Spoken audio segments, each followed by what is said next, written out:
Now we have joining us Ashley Bell, the chairman and CEO of Redemption Holding Company. Thank you so much for joining me, Ashley. It's going to be with you. Thank you for having me. Yes.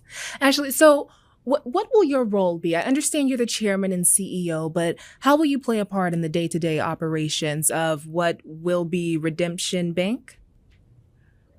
Yeah, that's correct. Our holding company is the entity that is acquiring the bank in Utah.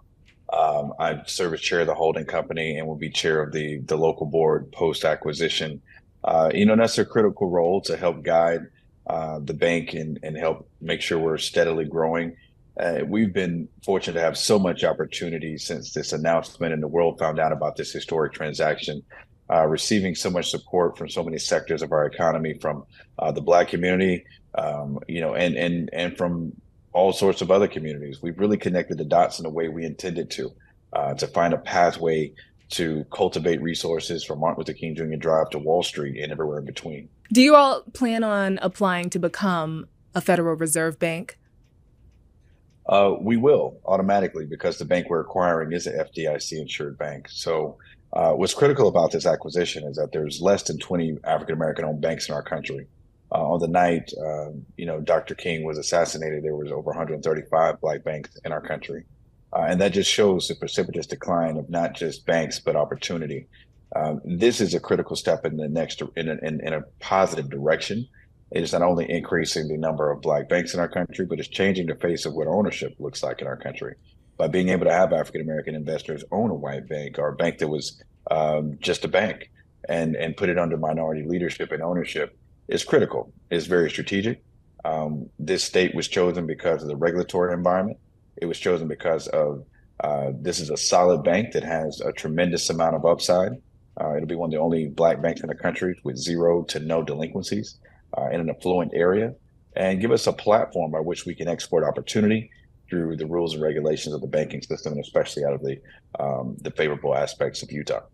So while you all are in Utah, are there any plans of expansion? Do you plan on acquiring other banks or just starting from scratch and building your own? Well, this bank is a great start. It's fundamentally sound. It puts us on a path to do something that has not been done before. One is to build an African American owned bank that is investable at the highest level. So we want to build something that not only people but institutions can invest in.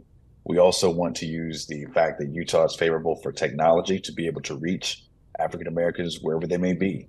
We're no longer huddled in small pockets across railroad tracks across our country. African Americans live everywhere, and that's the benefit of having the progress that we've made in our country.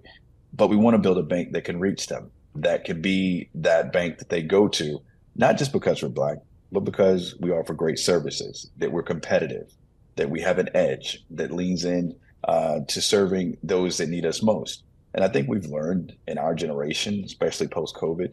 I worked at the Small Business Administration, and I saw firsthand the struggles of African American business owners to get access to capital when it was supposed to be guaranteed for them.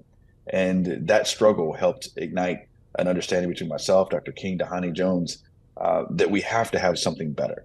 We live in a world post George Floyd where a lot of announcements have been made about commitments to the Black community. And those announcements have some turned into action, but many are still waiting to be actualized. If we're truly going to see progress, sustained progress, we're going to have to invest in institutions that can provide that support for our community long after the cameras are gone, long after the news has stopped covering the issues in the Black community when it comes around race. Institutions can last, and we want to build something that can last and be persistent when it comes to giving us access to opportunity. So how can the everyday Black person acquire a bank? Someone who doesn't have Dr. Martin Luther King Jr.'s daughter alongside of them. How can they? What are the steps to acquiring a bank? Well, most of the Black banks in our community were birthed out of the Black church. So Black people have been owning banks for a long time. It's just become harder. At the height, we had over 200 Black banks in our country. My own family owned a small Black bank in South Georgia in 1936 until 1974. So the history of ownership in our country of banks was out of necessity because we could not bank at white banks or have a fair shot there. which many things in the Black community we've had to build because we had to. And what I offer today is that, we're still in a position where we're building because we have to. When we think about technology, Dr. King and I work with a fintech called Ready Life that focuses on closing the racial wealth gap through offering credit scoreless mortgages. And that's giving people access to owning a home without a credit score. But our fintech, along with other fintechs like Greenwood and Mochify and all are Black-owned fintechs that mean well. But the problem is none of us have a Black bank that we can tie to. So even though you're a Black-owned fintech and you're marketing to African Americans or people in underserved communities, there hasn't been a bank created yet that is Black-owned that these fintechs can sit on top of. And that is where I think Redemption has an extraordinary opportunity, is to be that tech-forward bank that as fintechs pop up and they're owned by African Americans all over the country, that they can actually sit on top of our platform to make sure our dollar doesn't leave our community. Right now, far too many times in the Black community, we're using apps that aren't owned by African Americans, even those that are, and we're moving money around. And it is moving right past the Black bank that's around the corner.